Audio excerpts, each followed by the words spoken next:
दोस्तों, स्वागत है आप सभी का आपके अपने जेबी क्लासेस पे। दोस्तों, आज हम आपके लिए लाए हैं हिंदी की स्पेशल क्लासेस। जी हाँ, आपको दिवाली ऑफर के तौर पर हम हिंदी की स्पेशल क्लासेस लाए हैं।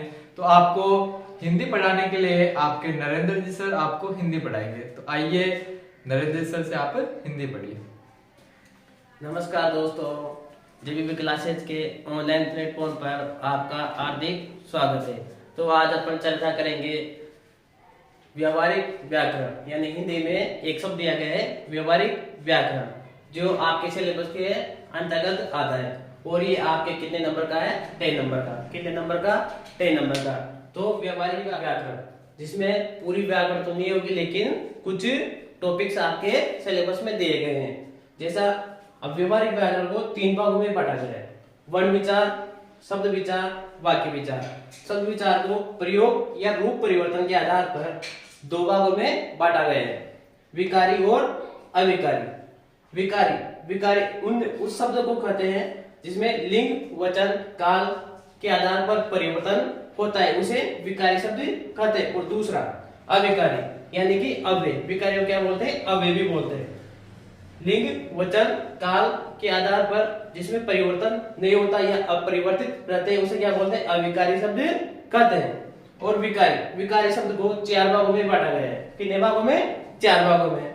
एक संज्ञा, सर्वनाम, विशेषण और क्रिया, यानी संज्ञा, सर्वनाम, विशेषण और क्रिया। और अविकारी को भी जो अव्यय, वो भी कितने भाग है? 4 भाग। क्रिया विशेषण, समुच्चय बोधक और संबंध बोधक और विस्मयादि बोधक। तो अपन लेते हैं पहला टॉपिक अपना संज्ञा। संज्ञा का अर्थ क्या होता है? नाम, यानी किसी का नाम ही क्या होता है? संज्ञा होता है। संज्ञा की परिभाषा: किसी भी व्यक्ति, वस्तु, स्थान व भाव के नाम को क्या बोलते हैं? संज्ञा कहते हैं। यानी किसी भी व्यक्ति, वस्तु, स्थान, भाव के नाम को ही संज्ञा कहते हैं। जैसे इसमें 4 शब्द दिए गए: व्यक्ति, वस्तु, स्थान व भाव। अब देखते हैं पहला शब्द व्यक्ति। व्यक्ति यानी किसी का नाम, यानी जैसे महेश हो गया, योगेश हो गया, रमेश हो गया, लोकेश हो गया, यह सब क्या है? एक व्यक्ति यानी किसी के नाम है। वस्तु यानी वस्तु कोई सी भी हो सकती है, जैसे पेन हो गया, मोबाइल, पंखा, टेबल, कुर्सी, ये सब क्या है? एक वस्तु है। और अगला शब्द कौन सा है? स्थान जैसे गांव, शहर, किसी जिले का नाम कोटा और किसी स्टेट का नाम राजस्थान, ये सब क्या है? स्थान। भाव घृणा, क्रोध, प्रेम, ये शब्द क्या है? एक भाव है।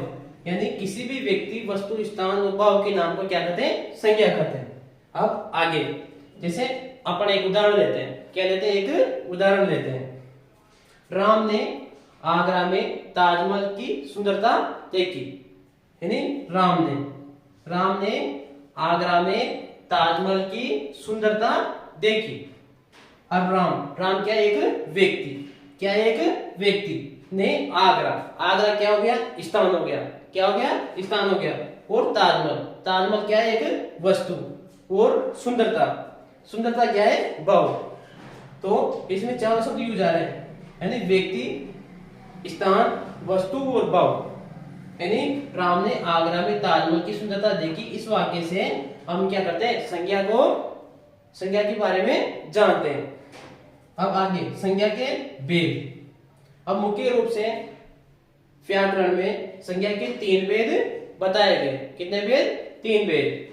अगर मुख्य रूप से पूछे तो 3 भेद, और सामान्य रूप से पूछे तो 5 भेद। अब ये सब क्यों? अब देखना आगे। जैसे संज्ञा के भेद कितने? 3 किसमें? मुख्य रूप से। एक तो पहला कौन सा? व्यक्तिवाचक, दूसरा जातिवाचक, तीसरा भाववाचक। अब पहला व्यक्तिवाचक संज्ञा हो गया, दूसरा कौन सा हो गया? जातिवाचक संज्ञा। अब जातिवाचक संज्ञाओं कितने भागों में? 2 भागों में। इसके भी कितने भेद होते हैं? 2 उपभेद होते हैं। एक तो द्रव्यवाचक और समूहवाचक, और कितने हो गए? 2 भेद हो गए। यानी अगर मुख्य रूप से पूछे तो 3 भेद, और सामान्य रूप से पूछे तो 5 भेद। तो ये थी अपनी संज्ञा का टॉपिक।